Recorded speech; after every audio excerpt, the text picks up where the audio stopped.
प्यार तुम्हीं से किया हो, मैंने प्यार तुम्हीं से किया हो, तुम्हीं को दिया हो। अब चाहे जो हो जाए बदलिया से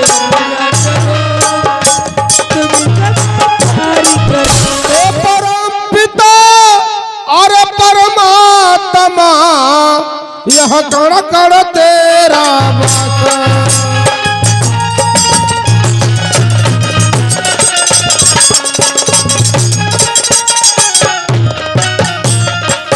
तो परम पिता परमात्मा और कण कण तेरा वास, और तुम ही हो मेरे स्वामी, अज मैं दासों का दास।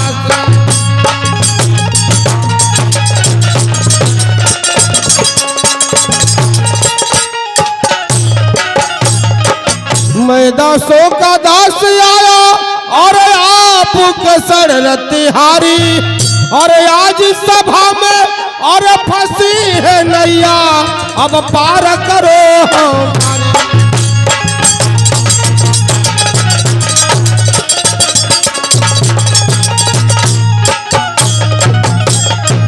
तो सुनो सज्जनों गौर से और इधर लगा कर ध्यान, और आप लोगों ने सुना होगा महाराजा भरथरी का।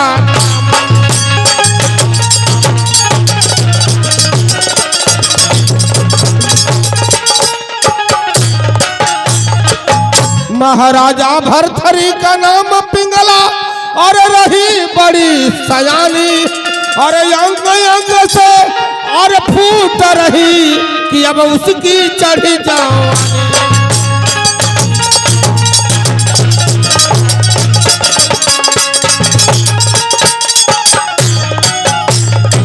कि अब उसकी चढ़ी जवानी छोटा, और भाई था एक विक्रमा, और रानी पिंगला के कारण बिछुड़ा भाई से भाई।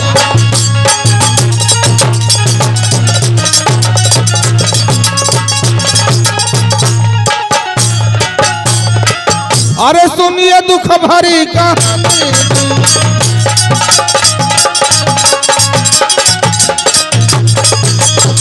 अजी आता नैनो से पानी।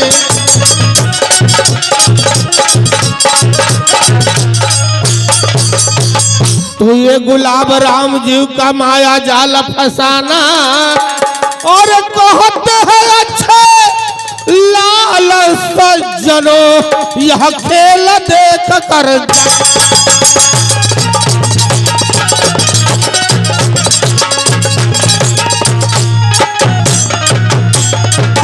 कि सरस्वती मैया हो तू हरी, और पूजिला चनिया हो।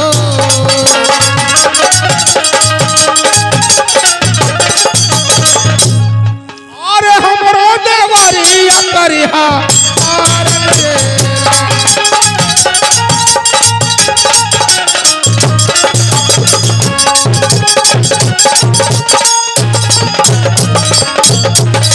कि तुहरे भरोसे मोरी माई हो, और आइलू यही ना मारिया हो।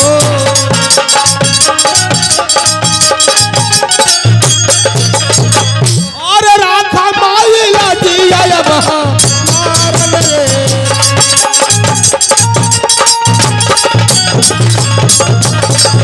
बाटे अच्छे लाल मोरी माई हो, और तुहरो लालवा हो।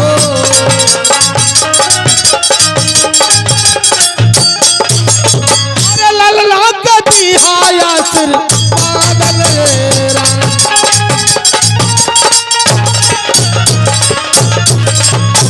कि अनवर जितेंद्र मोरी माई हो, और जो है तरफ हरिया हो।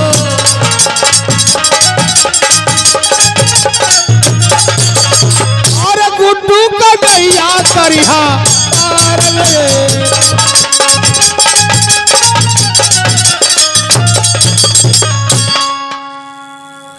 आइए दर्शक मंडली जी, हवा इस नाटक की पहली सीन महारानी पिंगला अपने राज दरबार में बैठी रहती है, दरबारी को बुलाती है, बुलाकर उनसे क्या वार्ता करती है, ये पहली सीध है। यदि हमसे हमारे कलाकारों से यदि कला में कोई त्रुटियां हो जाती है, हम क्षमा चाहेंगे।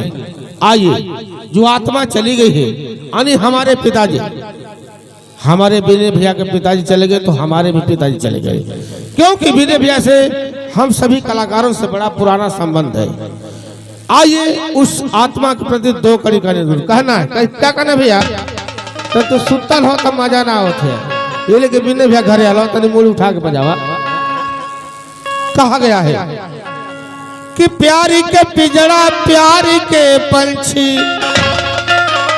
कि प्यारी के पिजड़ा प्यारी के पंछी, और प्यारी के बांधल डोर, तोड़ी के पिजड़ा सुगनवा परैले, ना जाने गईला कौन वो। कहना है, क्या कहना भैया? कहले भैया ये धरती पर माई बाबू से बढ़ के कोनो देवी देवता ना हुआ। मानल गया 36 करोड़ देवी देवता हम ये धरती पर, लेकिन सर्वोच्च सबसे बड़ा देवी देवता माई बाबू हम। गीत के माध्यम से क्या कहना भैया? अरे महलिया के छोड़ गईला बाबूजी हो, अरे महलिया के छोड़ गईला बाबूजी हो, अब भैली कौन बचवन से कसूर हो, या भैली कौन हिरवन से कसूर हो, महलिया के छोड़ गईला बाबूजी हो, भैली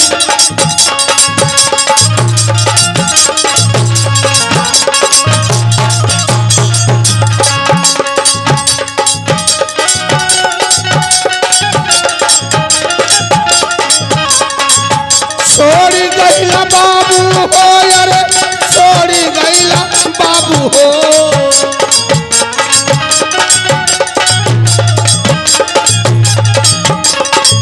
भैली कामन हिरवन से कसूर हो, हालिया के छोड़ गईला बाबू हो।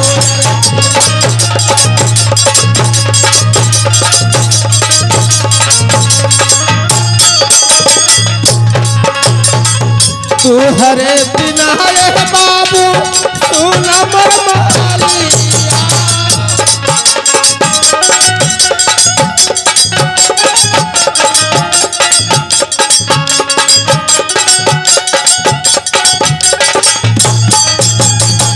सुना मोर महलिया ये बाबू सुना मोर महलिया,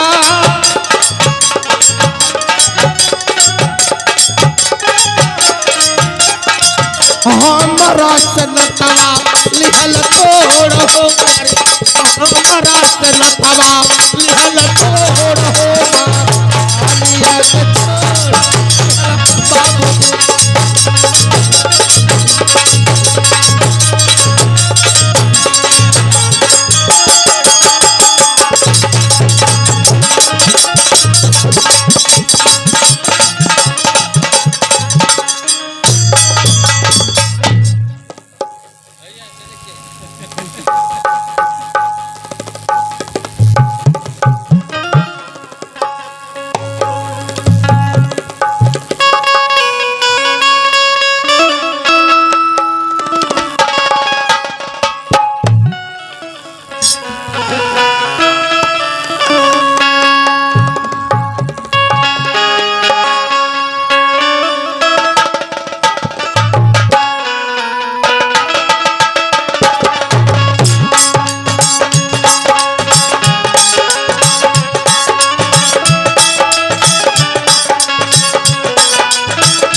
द्वारपाल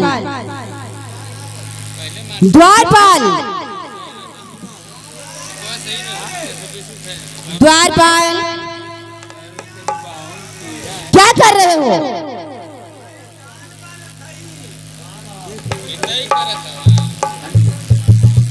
द्वारपाल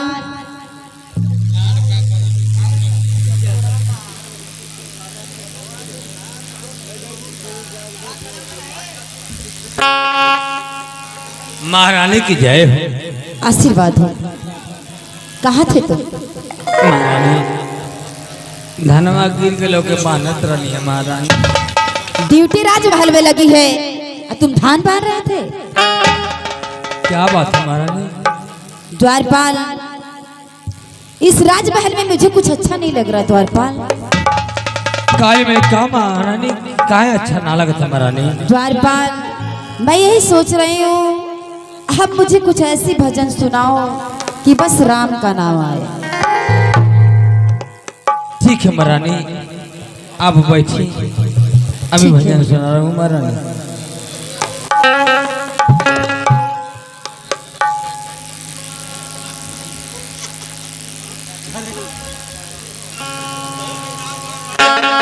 महारानी मैं भजन सुना रहा हूँ महारानी। भोजन कैले हो भजन सुना। द्वारपाल मैं आपसे कह रही हूँ कि मुझे कुछ ऐसे भजन सुनाओ कि बस राम का नाम आए। अच्छा ठीक बैठिए। पहले हाथ धो लो। हाथ धो।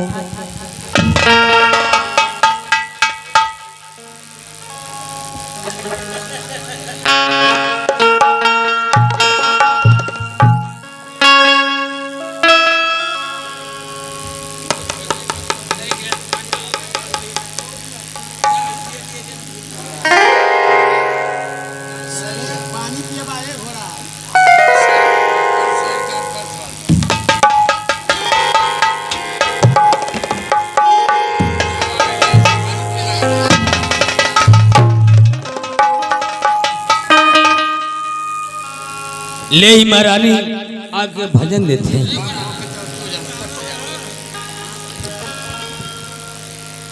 भजन दे जगी मार साहब भजन दे जाते हैं। महारानी की निक ना लगत है राजमहल में पता ना का है का बात है हमके तो उल्टी ना न होत होई।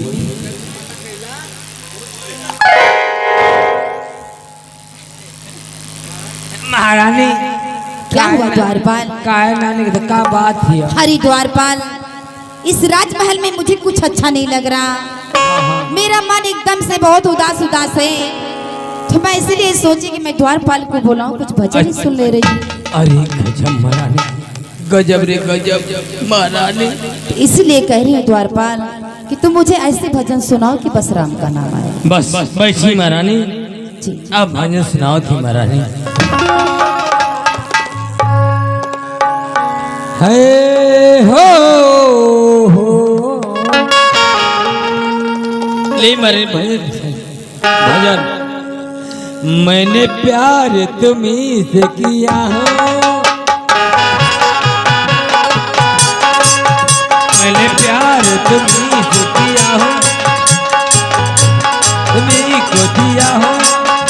अब चाहे जो हो जाए बदलिया से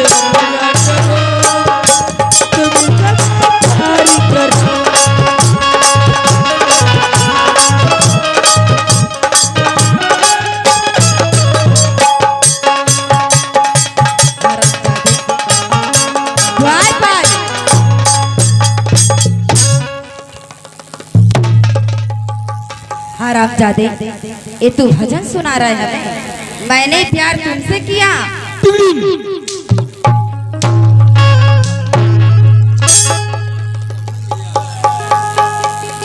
हरामजादे हराम को मैं कह रही हूँ मुझे भजन सुनाओ कि बस राम का नाम आए।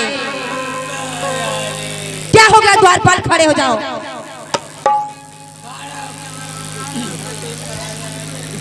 क्या हो गया द्वारपाल? क्या ले ली मैं द्वारपाल? क्या ले ली मैं? अंडा लेके घूमता है हरामजादे।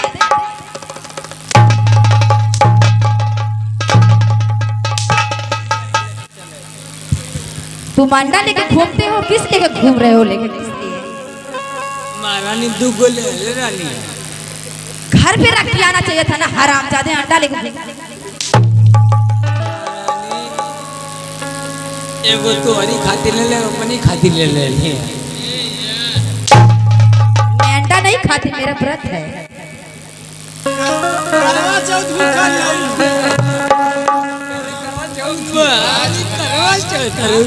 जी द्वारपाल, द्वारपाल, मैं अपने स्वामीनाथ के लिए व्रत की हूँ।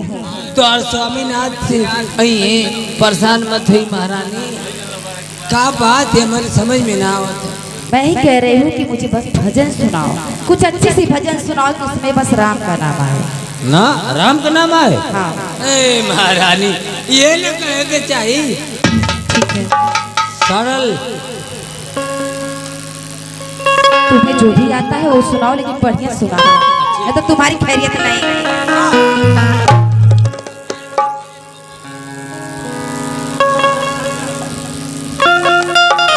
आज महारानी के नीक ना लगत हो, आज महारानी के नीक लगा दे।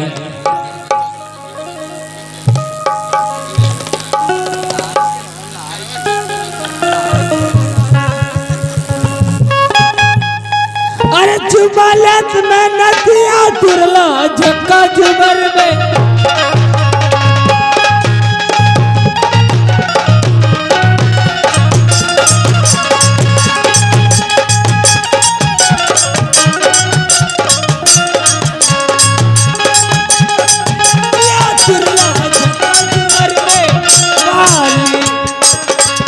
रहेला वही फेरा में, रहेला वही फेरा में, बहुत बड़ा बवाल।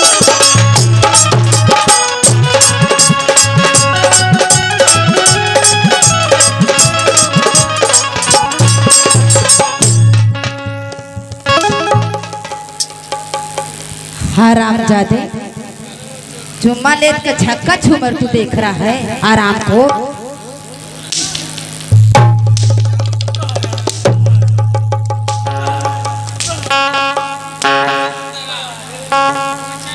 हरामजादे, मैं कह रही हूँ कि ऐसे भजन सुना तू कि मुझे राम का नाम आए। तू भजन सुना रहा है हमें।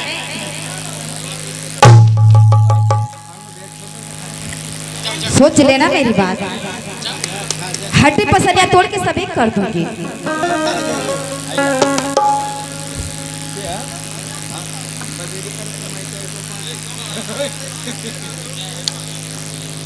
ठीक है महाराज, आपके भजन सुनाओ। हाँ, द्वारपाल भजन सुनाओ। अरे लहरिया लुटाए राजा, महारानी भजन ही। अरे लहरिया लुटाए राजा, अरे मुआ पटल के चदरिया लहरिया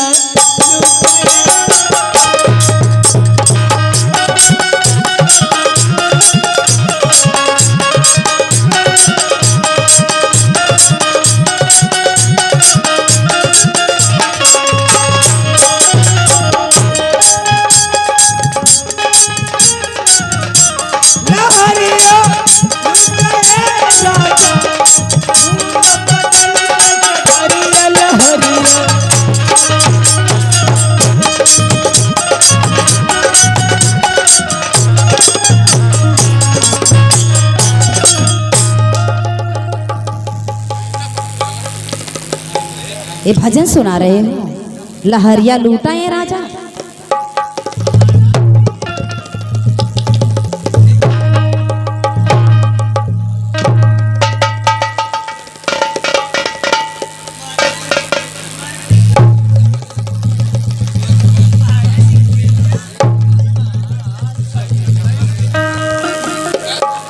द्वारपाल, हरामजादे खड़े हो जाओ।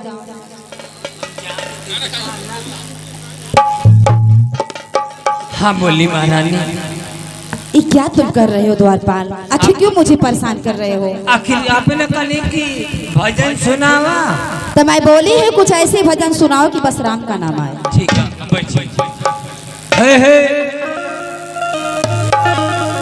ओ मन बाजले सीताराम उमरिया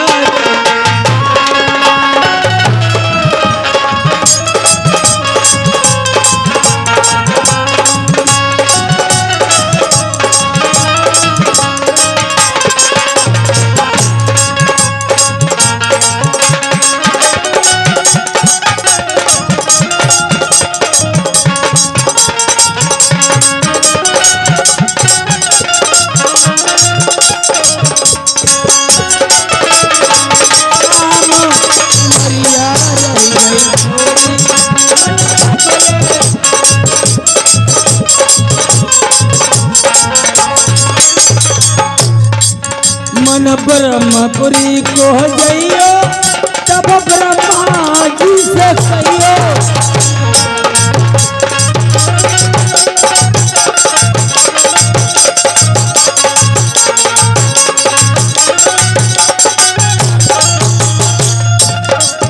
तब ब्रह्मा जी से कहियो तब ब्रह्मा जी से कहियो।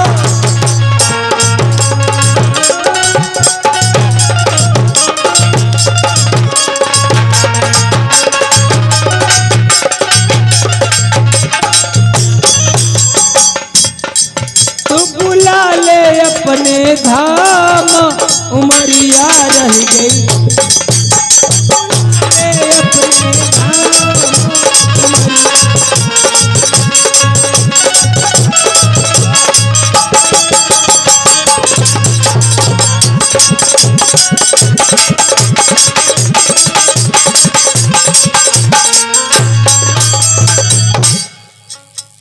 महारानी कैलिए तो निक लगल। हाँ द्वारपाल बहुत अच्छा लगा, बढ़िया आपने तो बहुत अच्छी भजन सुनाई द्वारपाल। महारानी यही तरह हम कोई ठीक है वही द्वारपाल, मैं तो आपसे यही बात कह रही थी बार बार, लेकिन आप मुझे परेशान करना चाहते। हम कभी न कि खराब से खराब चाहिए। बहुत अच्छी भजन सुनाई द्वारपाल। महारानी हाँ द्वारपाल, हमके छुट्टी दे जाई। क्यों द्वारपाल, किस लिए छुट्टी चाहिए तुम्हें? 1 महीना का देता महारानी। धान हमारे गिर के एकदम लोटल। छुट्टी नहीं मिलेगी। काहे महारानी? छुट्टी नहीं मिलेगी तो नहीं मिलेगी। राजमहल में नौकरी करते हो, नौकरी करो। तो का करी? मेरा हाथ पाँव चलो दबाओ। आपका हाथ पर? हाँ, ड्यूटी करने के बाद अगर तुम खाली रहोगे तो मेरा हाथ पाँव दबाओगे। बैठिए। चलो ठीक है दबाओ। हे भगवान, 7 घर दुश्मन कैसे नौकरी ना मिले। आज महारानी का पार दबा गोर दबा कर महारानी। महारानी क्या हो गया द्वारपाल? मुझे छुट्टी नहीं छुट्टी मिलेगी। मोर पेटवा दवा ले लो। जब देखो कोई काम बोलो तो पेट गड़ रहा है, ये हो रहा है, वो हो रहा है, हमेशा बहाना बनाते रहते हो। ठीक है महारानी बैठा। जो कह रही हो मेरा काम सुनो। ठीक है बैठी। नहीं तो तनख्वाह से तुम्हारी पेमेंट काट दूंगी मैं। महारानी हमार कटिया मत कट देबू तो काम रह वेतनी पर।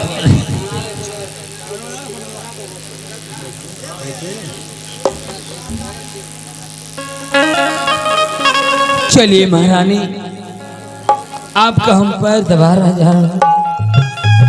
ऐसा नौकरी 7 घर दुश्मन के न मिले कि आज अपने मेहरारू आज दूसरे मेहरारू गोड़ दबा जाते।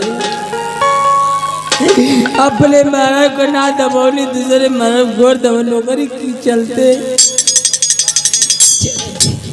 ए भैया जाते हम गोड़ दबावे। ये लिखो ले भैया, नौकरी में ये लिखो ले। अब ना चले कि ऐसा न बताई हो भैया।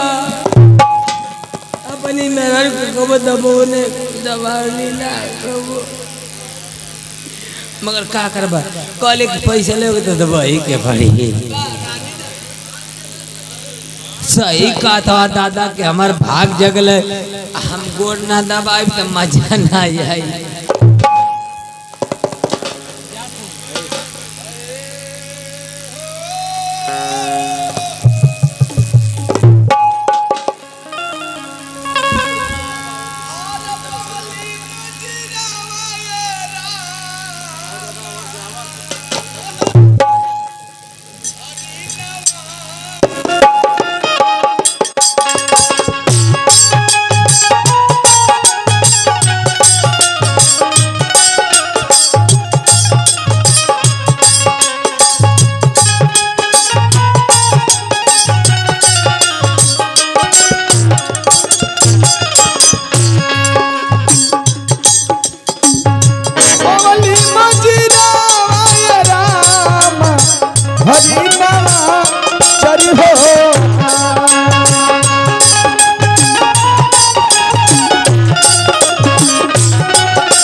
बोली मजीरवा रामा हरि नवा चरी हो जाए।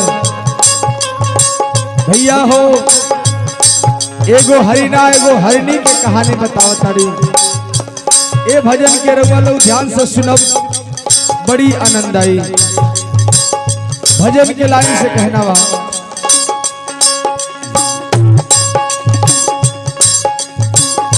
पानी के पियासा पानी के पियासा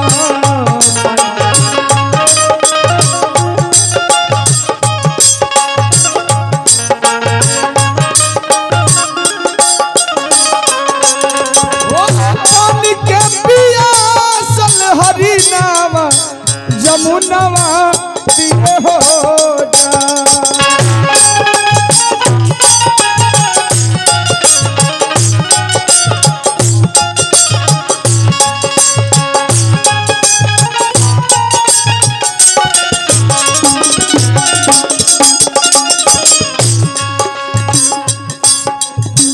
पानी के पियासल हरिनमा जमुनवा तीरे हो जा।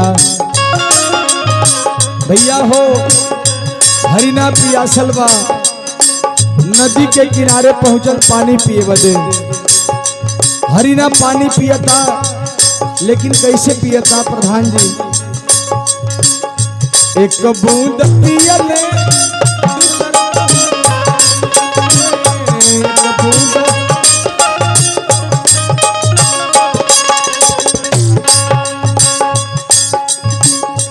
तीसरा बुदवा पियाल हरि नावा बहेलिया मन होती।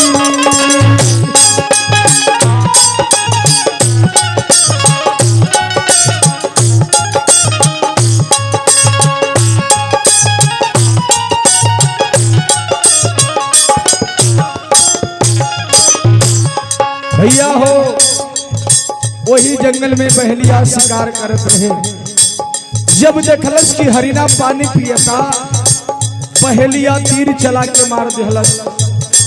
लेकिन बहेलिया कैसे तीर चलावता जितेंद्र भैया ये भजन के लाइन से बताओ तनी। एक तीर मरले दूसर तीर मरले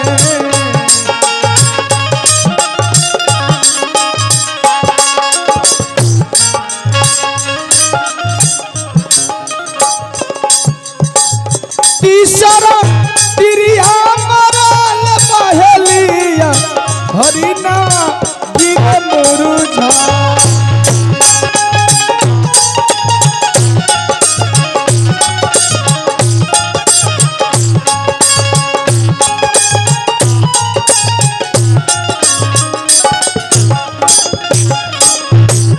भैया हो हमरे गीत के लाइन पे ध्यान दे सबे। हरिना के तीर लग गई। हरिना वही जंगल में गिर के छटपटाए लागल। ई बतिया जब हरिनिया के पता चलल हरिनिया दौड़ल भागल आवतिया। रास्ता में गुरहा चलता भेटैलन, वही आदमी से हरिनिया सवाल करत दिया। का कहतिया भैया? राह के बटोहिया, राह के बटोहिया,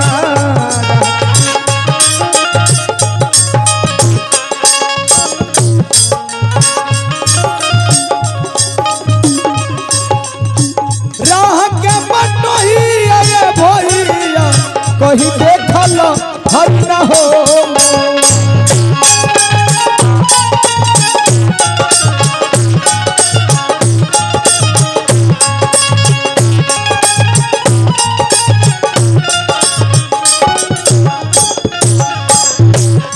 हरिनिया पूछत दिया कि भाई कई हमरे हरिना के देखला है। उ आदमी बतावता, का बतावता जितेंद्र भाई? देखली मोहाजीपुर, देखली मोहाजीपुर,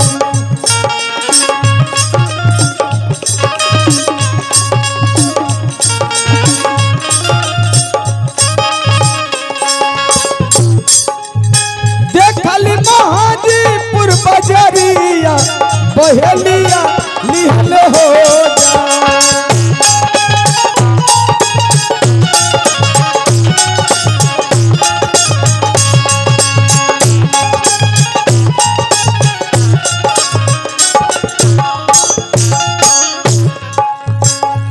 भैया हो हरिनिया के पता चल गई कि बहेलिया करे हरिना के हाजीपुर बाजार में लेके गई बा।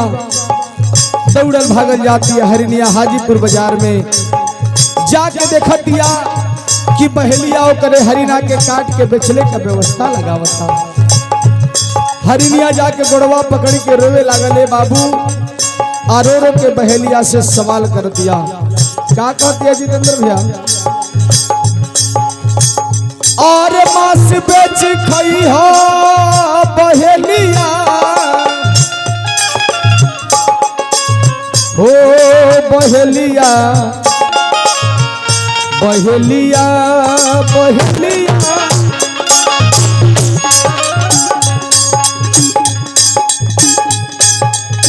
मांस बेच खई हो बहेलिया की हदिया दिया हो ना।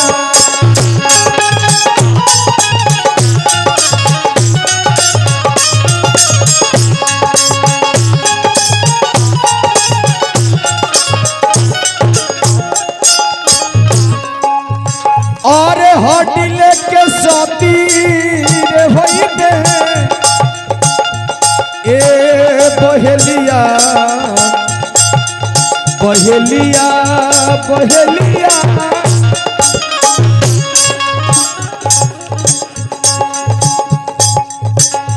और होटल के साथी रे होई दे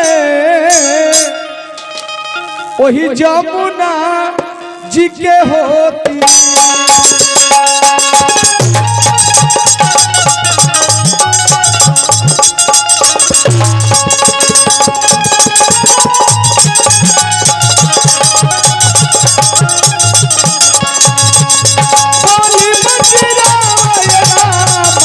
हरि नाम हरि हो जा,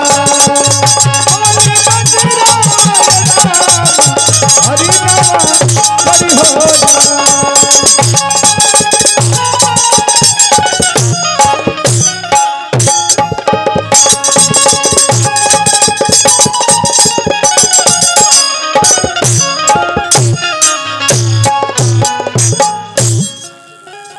चलते चलते मैं महारानी पिंगला के राज दरबार में चला आया। चलता हूँ महारानी पिंगला से मिलता हूँ।